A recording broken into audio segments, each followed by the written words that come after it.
ne sont pas encadrés. N'est-ce pas? Nous avons compris qu'il y a certains partis politiques, hein, excusez-moi de dire, entre guillemets de l'opposition. Vous ne les citez pas? Hein, je cite aucun parti. Oui. Quand ils encadrent leurs membres, ils ne font pas leur travail, ils n'amènent pas leur travail jusqu'au bout. Alors nous disons que lorsque nous mettons ensemble, que ce soit de l'opposition, société civile ou de la majorité présidentielle, ce qui doit d'abord nous caractériser, c'est les Congos.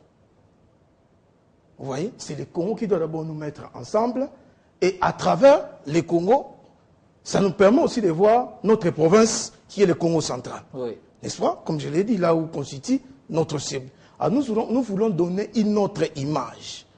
Vous voyez, de se mettre déjà ensemble, même avant le dialogue. N'est-ce pas? Oui. Parce que nous avons l'habitude de nous dialoguer, de nous concerter.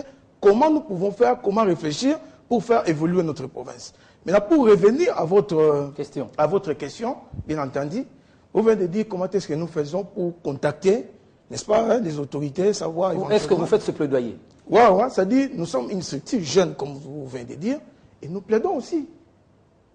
Et nous pensons que cet espace nous permet de toucher nos autorités. Par exemple, notre gouverneur de la province, lorsque nous allons descendre, lors de notre sortie officielle, nous devons voir les autorités pour dire que non, nous n'avons que des bonnes idées dans notre panier ou dans notre sac.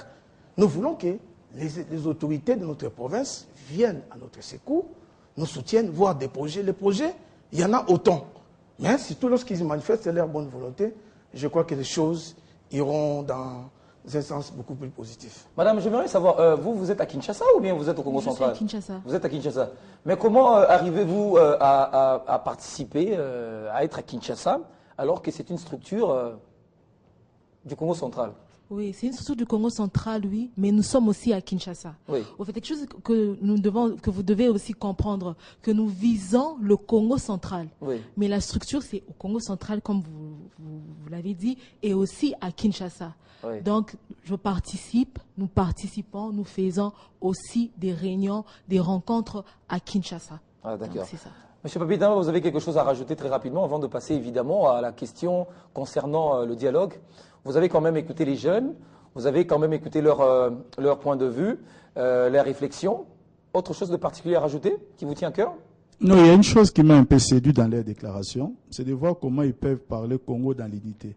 Je me retrouve dans ce genre de discours, puisque j'aime généralement dire que les bonnes valeurs dans notre pays, on ne les trouve pas que dans la majorité. Si on ne les trouve pas que dans la majorité, ça veut dire qu'on ne les trouve pas aussi que dans l'opposition, ni dans la société civile. C'est la conjugaison de toutes ces différentes intelligences qui pourrait faire que notre Congo demain aille de l'avant. Parce que je n'ai toujours jamais compris comment nous devons être un pays avec autant de partis politiques. On est une seule société à construire, et si on est plus de 500 partis politiques, ça veut dire qu'on a 500 visions différentes. On ne peut pas construire une société avec 500 visions. Il y a bien des visions qui peuvent se muer. Il y a bien des visions qui peuvent se retrouver ensemble. Qu'observons-nous aujourd'hui? Donc, je pense que nous devons décourager de plus en plus cette idée de prolifération des partis politiques au nom des grands ensembles. Et je pense que quand les jeunes aujourd'hui commencent à les comprendre, pour ne parler que Congo, moi je suis fan et je ne peux qu'être preneur d'un tel discours. Voilà. Mais est-ce qu'on peut également vous contacter? Il y a des gens qui nous suivent très intéressés, sont des jeunes avec des idées formidables. Mais comment les voir? Comment les contacter? Si ils m'étaient posé cette question-là, si vous étiez posé cette question, qu'est-ce que vous allez répondre? Eh bien, nous avons des numéros de contact. Nous avons aussi un siège provisoire au niveau de l'IPEN sur l'avenue Massikita, numéro 136. Et nous avons aussi nos numéros de contact. On peut nous contacter sur le numéro 082 34 15 143. Il y a un autre numéro que le camarade CGA peut compléter. Oui, allez-y. Oui, c'est 085 46 99 359. Voilà. Alors, maintenant, nous allons parler de cet engagement citoyen qui est un tout petit peu dénoté d'une connotation, je vais dire, politique. Hein. Ça veut dire qu'au même moment, vous êtes une association sans but lucratif, une association qui n'est pas politisée, apolitique, vous avez dit, mais vous luttez quand même pour que les jeunes de la RDC, notamment ceux du Congo central, puissent participer au dialogue. Mais une question d'ordre général. En regardant le Congo central, puisque vous êtes de là, est-ce que vous estimez, quelle est la perception que les jeunes du Congo central ont sur le dialogue? Est-ce que les jeunes, dans l'ensemble, dans la majorité, veulent accompagner le chef de l'État, veulent que les Congolais puissent se retrouver autour d'une table, ou les jeunes du Congo central sont, je ne sais pas moi, n'y veulent pas, ou n'en veulent pas? Bien, merci beaucoup. Par rapport à la question surtout, combien pertinente, vous savez, je vais vous révéler une chose. Au niveau du Congo central, la jeunesse, elle est debout. Mais seulement, un certain nombre des opposants en mal de positionnement, qui cherchent bien entendu à instrumentaliser ces jeunes-là, véhiculent un message de haine. Un message faisant état que notre province a une connotation, dirais-je, d'opposition. C'est-à-dire, nous basculons beaucoup plus sur l'opposition que de la majorité. Alors que ce n'est pas vrai. Ce n'est pas vrai, nous sommes descendus sur les terrains, il y avait simplement manque de messages. C'est la raison pour laquelle nous, les regroupements des jeunes dynamiques du Congo central, avions eu l'initiative de sensibiliser ces jeunes-là, de les faire comprendre les biens fondés du dialogue. Et ils ont compris, ils sont debout, ils sont derrière le dialogue. Ils disent que nous attendons simplement que le dialogue est lié. Et parce qu'à l'issue du dialogue, eux aussi, ils attendent des dividendes qui sortira du dialogue. Voilà la position ou la perception que les jeunes du Congo central ont du dialogue. Mais au-delà du fait, au-delà de la question que vous avez répondue, comment vous faites pour faire participer les jeunes à ce processus, à comprendre que le dialogue est important? Comment vous vous y prenez? D'abord, il faut noter quelque chose, que le dialogue est très important. Lorsqu'il y a un problème au niveau de la famille, nous prenons l'exemple de la famille, papa et maman et les enfants, quand il y a un problème, c'est autour du dialogue qu'on retrouvera une solution. D'abord, nous au Congo ici, au Congo central en particulier, lorsque nous avons des problèmes, nous sommes les peuples bantous, nous sommes du Congo central. Le dialogue, ce n'est pas quelque chose de nouveau pour nous autres. Nous dialoguons tous les jours. Le Congo central, les jeunes du Congo central, c'est un peuple qui aime le dialogue. C'est facile pour nous de faire comprendre à nos amis jeunes que nous devons tous participer au dialogue convoqué par les chefs de l'État. Parce qu'aujourd'hui, nous sommes sans savoir que le dialogue, c'est quelque chose de très important. Il y a certaines personnes qui peuvent attirer les gens d'éviter le dialogue. Mais si, quand il y a un problème, comment pouvons-nous résoudre ces problèmes si ce n'est que dialoguer? Lorsque vous dites qu'il n'y a pas de dialogue, vous restez chez vous là à la maison, vous croisez les bras. Et comment vous allez résoudre les problèmes? Là, vous allez attirer des personnes d'aller, soit vous allez inciter les gens à la haine, ou soit à la division, à la guerre. Non, nous n'avons pas besoin de ça. Nous avons besoin de dialogue pour trouver un consensus. Le consensus que nous allons trouver, c'est ce qui va nous permettre de pouvoir évoluer et de pouvoir organiser des élections apaisées, crédibles.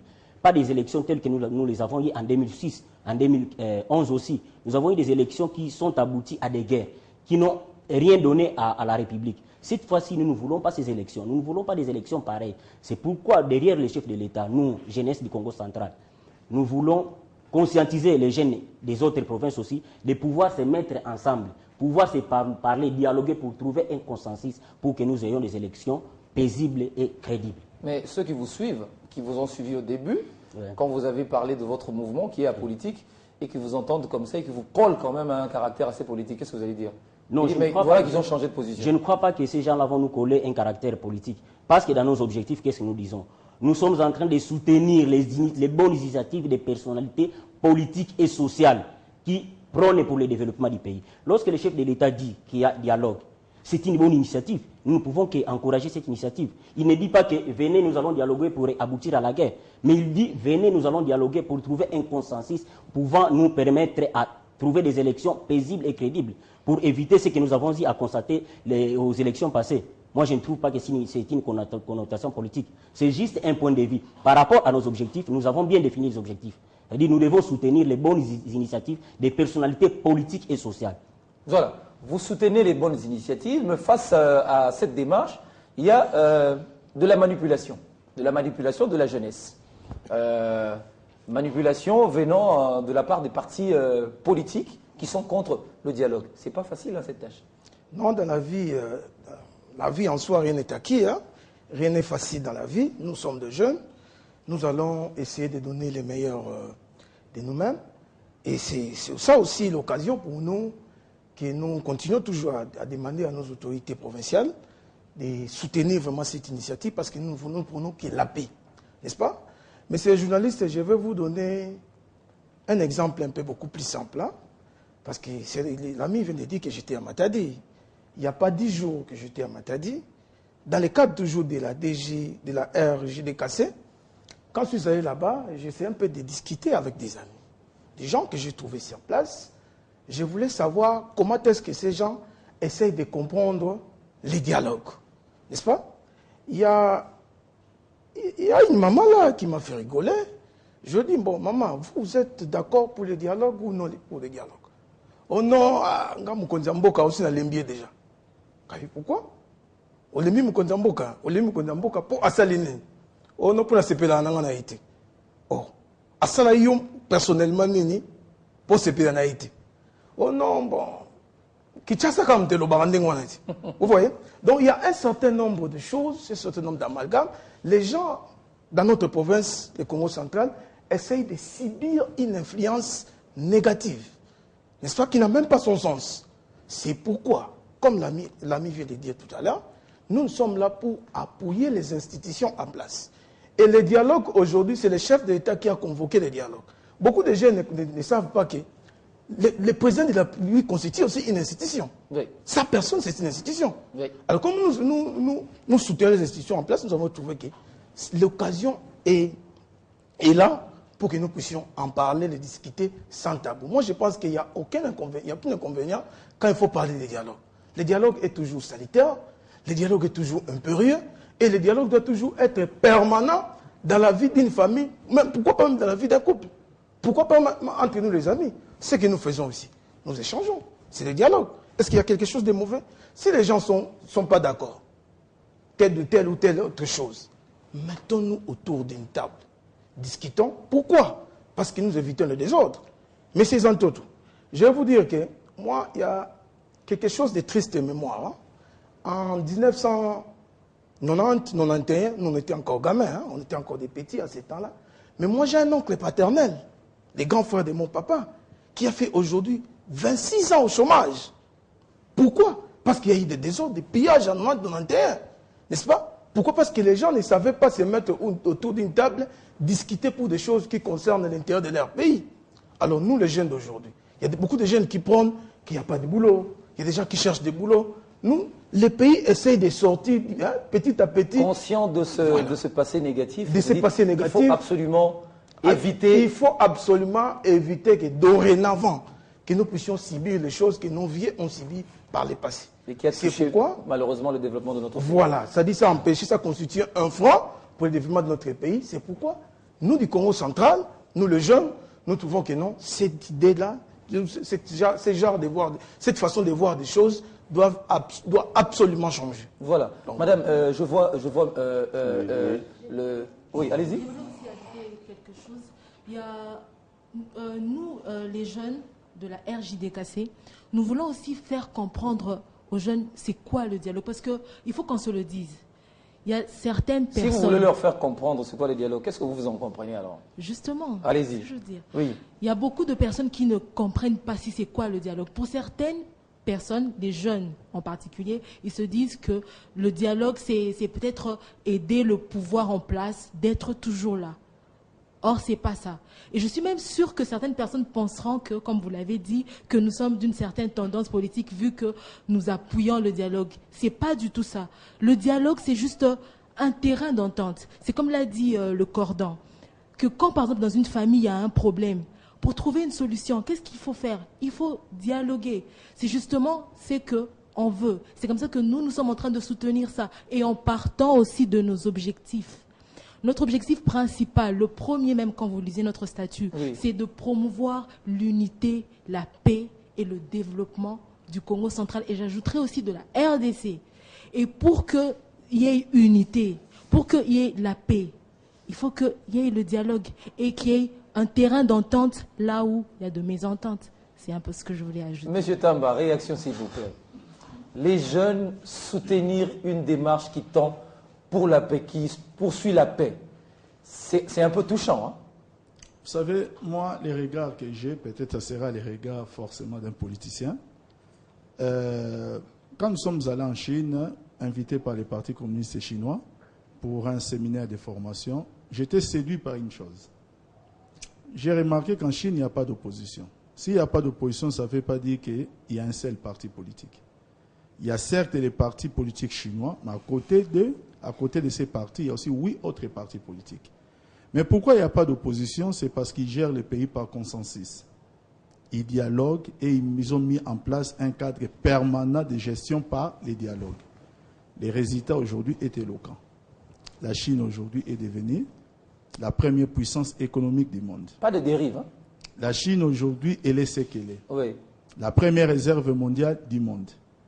Et je pense que le développement chinois s'est fait à une vitesse extraordinaire que les États comme les nôtres ne peuvent que s'en inspirer comme modèle.